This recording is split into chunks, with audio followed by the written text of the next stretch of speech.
Hello everyone and welcome to my channel.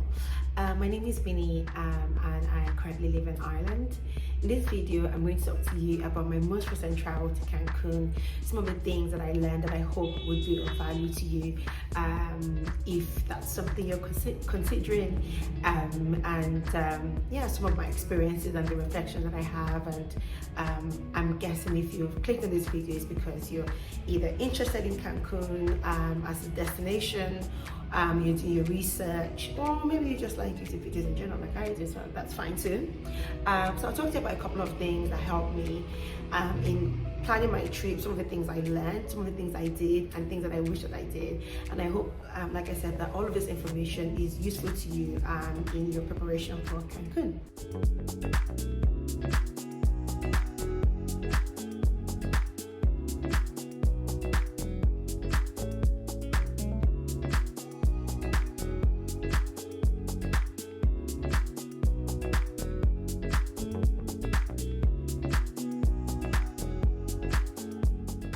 So a couple of things to share is that I traveled to Mexico as a solo traveler, so I was going by myself. And I think obviously that always affects the kinds of activities you can do. For me personally, that by default also eliminates certain things. So this video will follow more of the cultural aspect, which I think is easier to do solo. I did very little. I did no clubbing or partying or anything like that. So if that's something that you're looking for recommendations on, I'm afraid I will be covering those. So I have a list here of all the things that I have written down that I want to talk to you about.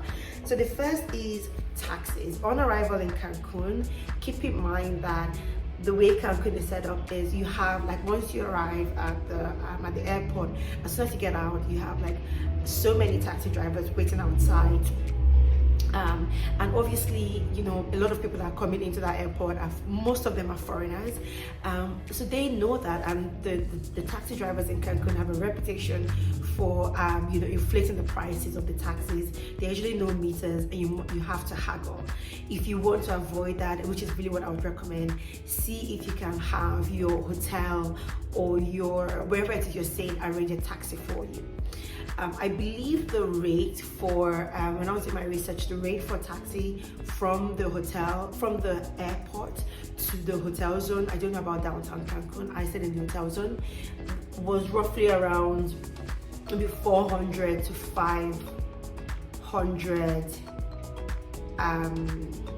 pesos. And in US dollars, or for me in euros, that's around, I'd say 25. It should be 25 euros roughly, but I ended up paying a lot more. So when I arrived initially, the first taxi driver that I approached quoted me, and they always quote US dollars. So be very careful, because if you convert that into pesos, it's ridiculously expensive. Like $68, you're looking at over 1,000 something pesos. It's just ridiculous. So be careful. When I arrived, I was quoted $68 US to take me from the airport to the hotel, and immediately I was like, no. Immediately no. So I had to haggle. I did the whole walking away, coming back, and then eventually I paid $40. I know I could have paid a little bit less, maybe like 35, but even if your hotel cannot book for you, if your hotel is charging you, because the hotels tend to do that as well. I would also suggest there are a couple of platforms, websites I saw online that had relatively good rates, so check that out. If I remember any, I'll put them in the description below. Another place you can book your taxis for a relatively good price for Booking. So Booking also has a taxi service. The only thing is you have to book in advance. It's not instant, like it's not on demand. So if you're arriving in 2 days, book in advance so that you have someone with your friend. Usually there'll be someone there with your name, and I'll just take you straight to your hotel.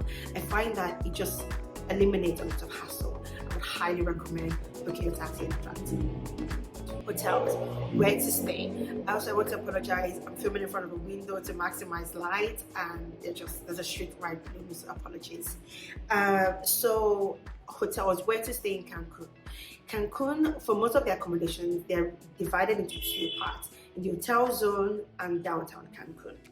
Downtown Cancun, at least in the time that I went, which was August, September, is cheap, like really cheap, really affordable. I'm talking 50 euros a night, 30 euros a night. Some of these prices were actually your own room and your own bathroom.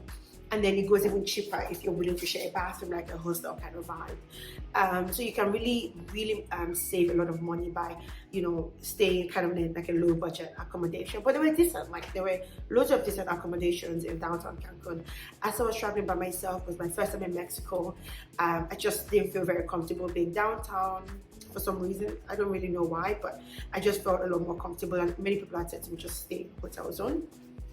So I stayed in the hotel zone, and that cost me around, most of the hotels, they were around from 100 to it goes even high, but I think minimum 100 euros per night, roughly. I will share the hotel that I stayed at. I stayed at the Renaissance Resort and Marina Cancun Hotel. I'll share below. It was a really lovely hotel. It was relatively new. The service was amazing. But yeah, there's so many options, and many of the hotels in the hotel zone are usually like resorts, like all-inclusive resorts, 5-star hotels.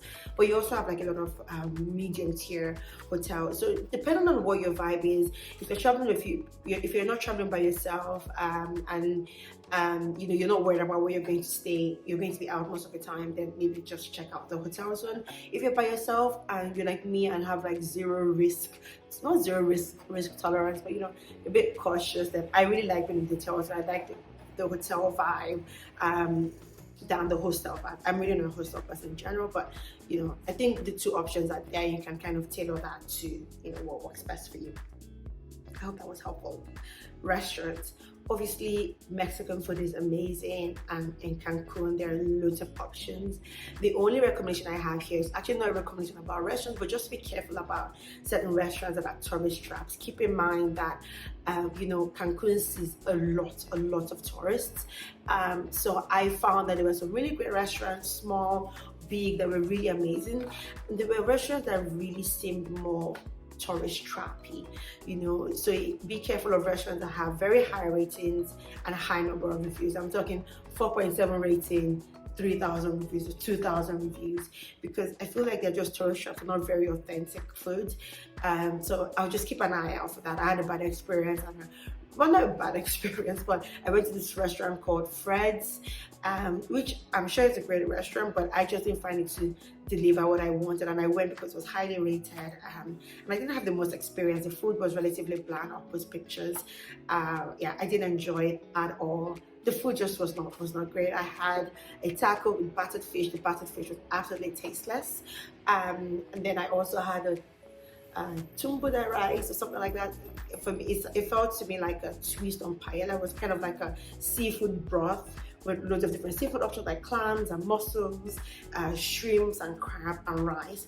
But it was so salty, I could barely, I remember leaving and my tongue was so dry, like I was dehydrated. That was how salty it was.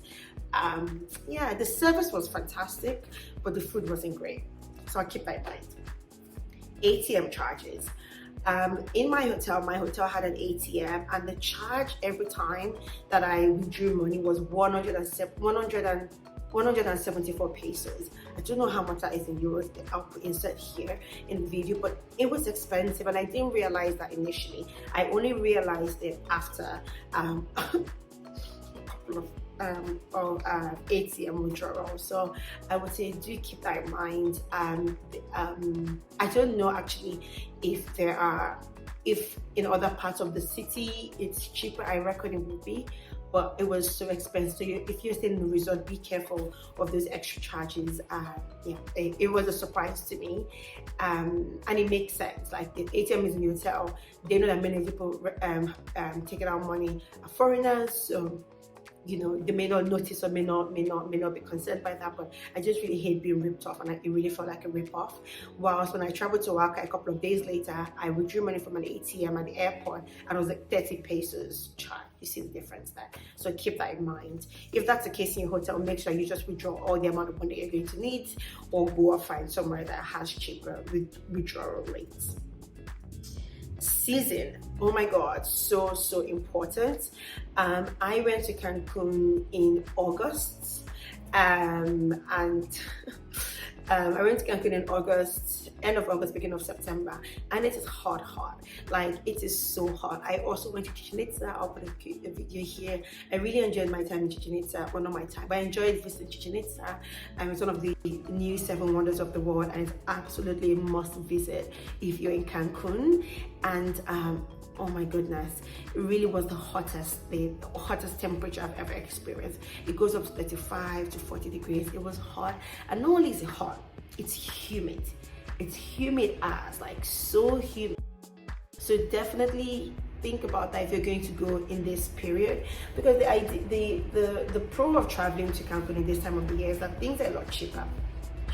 But like, the hotels are slightly cheaper than they would be in the peak period from like November to, like, I think April or so. So keep that in mind. It's cheap now because nobody really wants to go there now, but it does come with some drawbacks. In the beach club of the hotel I went to, because it was so hot, there just were very few people at the beach where I went, because it was just ridiculously hot, and the few people that were there were in the shade. I'm usually the only one in the shade as a black person, as an African person. Like, I don't really like sitting in the sun, and I found out a lot of other, like, European tourists were also all in the shade because it was just too much. So keep in mind that August, I think actually the rainy season, hurricane season starts from June. I may be wrong, maybe from June to end of October. Yeah, end of October, September, October. That's the rainy season. That's when it gets really hot, and the nicer weather where it's mostly dry, etc., is towards the end of the year. So like the winter time is when it's perfect. Tours. If you're in Cancun, I would definitely recommend taking advantage of Get Your Guide. I find Get Your Guide to be one of the most useful travel apps on the planet. I have used them in many countries, and I am so impressed by how well the tours are organized. Obviously, not all the tours on Get Your Guide are created equally, but you know, take advantage of the reviews, and I can link the one that I went on. It was amazing. It was a full day, almost 12-hour tour. We went to Valladolid. I hope I'm pronouncing that properly. I've been struggling to pronounce that properly. Valladolid. We went to Mensah, we went to a cenote. We had tequila tasting, and we also had a buffet in a Mayan settlement where we met a lot of like locals, Mayan locals. We were able to buy some souvenirs. All in all, a fantastic trip that didn't cost that much, given that they also had hotel pickup, hotel drop off. Like, it was amazing.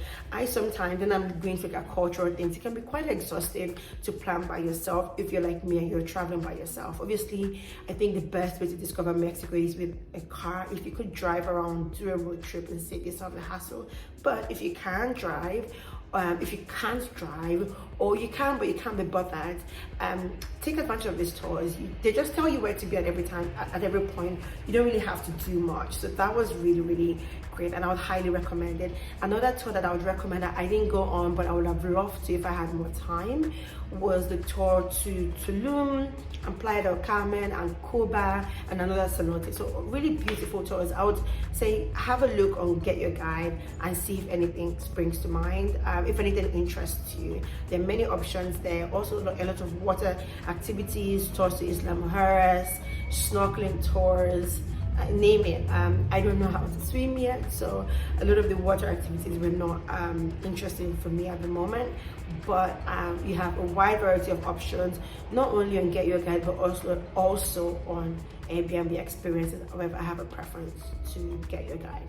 This is not sponsored, it's just a preference.